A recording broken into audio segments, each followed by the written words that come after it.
today sees the publication of the report of the Independent Inquiry into Telford Child Sexual Exploitation, or CSE. It's 3 years since I was appointed to chair the inquiry. Completion of the inquiry and the publication of this report has taken longer than I, or the commissioning body, expected. And while I regret that this report has taken longer than I intended to publish, I'd hoped that it would be out sooner, I don't consider that it could, in all the circumstances, have been different. For two main reasons. First, because the inquiry's scope has been very wide.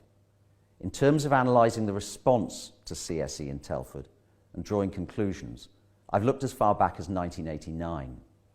However, I made clear from the outset that I would hear from victims and survivors of CSE, regardless of when they were exploited. That decision has been vindicated by the witness accounts I've seen from victims and survivors who were exploited as long ago as the 1970s.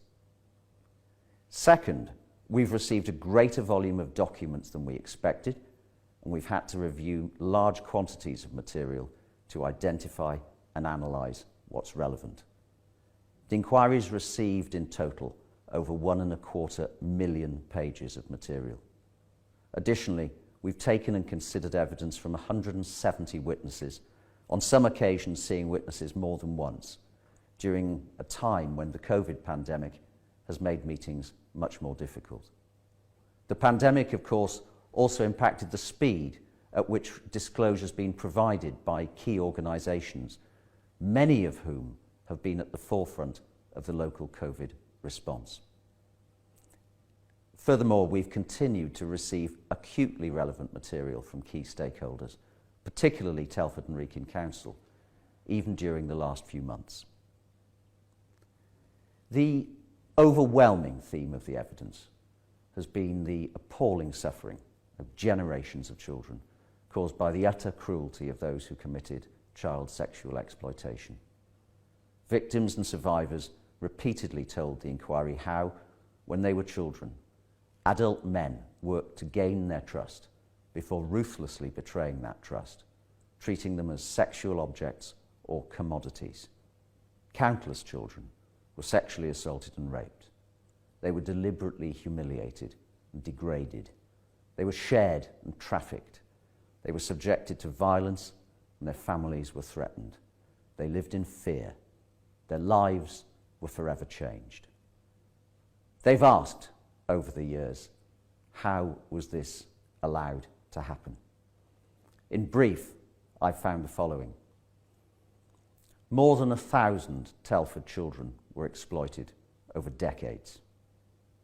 Obvious child sexual exploitation was ignored. Information was not properly shared between agencies. Key agencies dismissed child exploitation as child prostitution. Key agencies blamed children, not perpetrators, for exploitation. Exploitation was not investigated because of nervousness about race.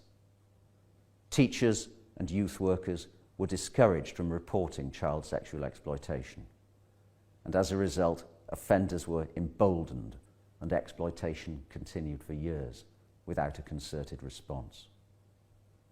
The CSE response, when it came from committed individuals, not from top-down directives. And even after Operation Chalice, the Telford CSE prosecutions, West Mercia Police and the Council scaled down their specialist CSE teams to virtual zero in order to save money. The purpose of this inquiry is to give voice to the victims and survivors, to try and provide them with answers, and to identify learning points for key stakeholders in the future. Giving some more detail to the headlines I've set out, my report will show.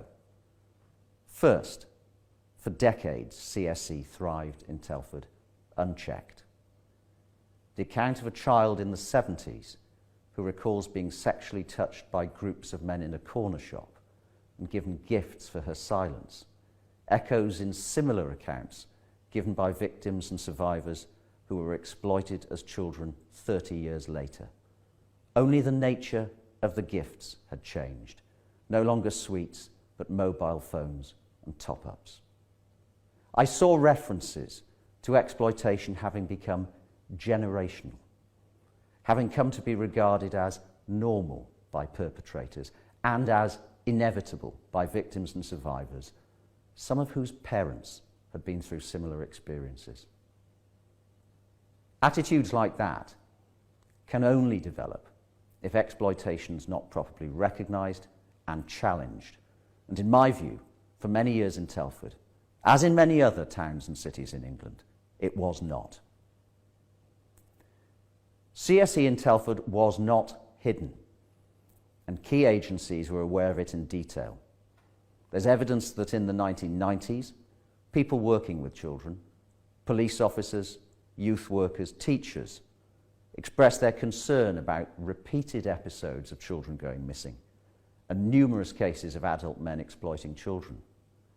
The local press reported public concerns about child prostitution. The evidence shows, though, that these concerns and reports were largely not taken sufficiently seriously by the council, by its predecessor authority, or by West Mercia Police. Failure by these agencies to investigate emboldened offenders. Failure to safeguard children properly put children at risk.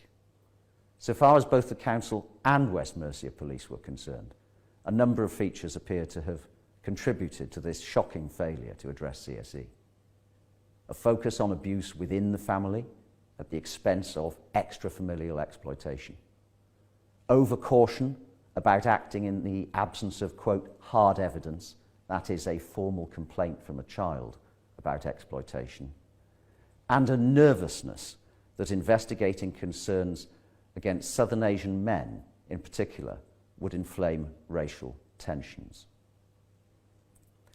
In those cases where there was an official response, the response was often unhelpful and the approach misguided. Throughout the early 1990s and 2000s, exploited children were seen by professionals within safeguarding and within West Mercia Police as having made unwise, quote, lifestyle choices. The children were treated as having put themselves at risk, rather than having been intentionally targeted for exploitation. For far too long, there was no CSE-specific response, and the focus of all participating agencies was upon changing children's behaviour, rather than seeking to understand the reasons behind that behaviour and targeting criminal perpetrators. Although things began to change in the mid-2000s, with the creation of the Council's Children Abused Through Exploitation, or CATE, team, and the beginnings of West Mercia Police's Operation Chalice investigation, these positive developments were not the result of any political or high-level organisational response within the Council or West Mercia Police. Rather, they resulted from the determination and drive of a few individual professionals. These were small teams, inadequately funded, and while they cooperated extensively with each other, for years there was no real integration between the CATE team and the Council's safeguarding operation. This was in no real sense an overarching multi-agency response. Following the conclusion of the Chalice trials, the Council and the police were slow to recognise the importance of the retention of a properly funded CSE response. Indeed, by 2015, both the Council and police provision for CSE had in some ways gone back almost a decade. It was, as it had been in 2006, ground-level officers and practitioners who were keeping the CSE-specific response alive. It's proper that I record that there were very useful developments in 2015-16 in both the Council and West Mercia Police responses. These were driven, though, it seems to me, by the combination of external reviews of those organisations and, once more, because of continued efforts on the part of a few individuals. The Council made the CATE team a properly established and funded part of its safeguarding response, and West Mercia Police formed a specialist CSE team, crucially with analytical capability. And there have followed a number of increasingly positive reports and reviews of both the council's and the police's CSE provision. I do consider that today the key organisations responsible for addressing CSE in Telford, that is the council and the police, have in place properly resourced, dedicated and expert teams that are well equipped both to identify CSE risk areas and to help children who are being exploited. But in my judgment, key organisations should reflect upon why it took them so long to react when the lives of children, and consequently, of course, the lives of the adults they would become, were being blighted by exploitation. The inquiry's terms of reference require me to consider the extent of CSE within Telford, to make some assessment of how many children were exploited over the period of my terms of reference, that is, since 1989. As I've said, I'm satisfied on the evidence that CSE has existed in Telford for decades. The town's history of child sexual exploitation became the focus of national press attention in 2016, when journalists of the Mirror Group, notably Geraldine McKelvey, spent months working with victims and survivors of CSE. And in 2018, as a result of this work, the Sunday Mirror suggested that, quote, up to 1,000 girls may have been subjected to sexual exploitation in Telford over 4 decades. The extent to which that estimate was accurate has been the subject of debate in Telford. For my part, I've considered a great deal of material in the course of this inquiry in an effort to make my own assessment of the prevalence of CSE over the years. I include the witness evidence and a great deal of data from a number of sources. And I've come to the conclusion that the Sunday Mirror's estimate is an entirely measured, reasonable and non-sensational assessment. Inquiries like this, at their best, drive change, but they can only do so if the organisations and agencies that are subject to criticism accept the spirit in which those comments are made and review the findings I've made in a way that's reflective and self-critical. Neither reflexive denial, deflection of blame, or excessively optimistic statements would be a useful response. I consider it would be most helpful if key stakeholders commit to accepting the recommendations that I've made throughout my report, which are all designed to ensure that the progress which has been made is assured for current and future generations of Telford's children. My terms of reference require me to review stakeholders' progress against recommendations in 2 years' time, and I intend to publish that review.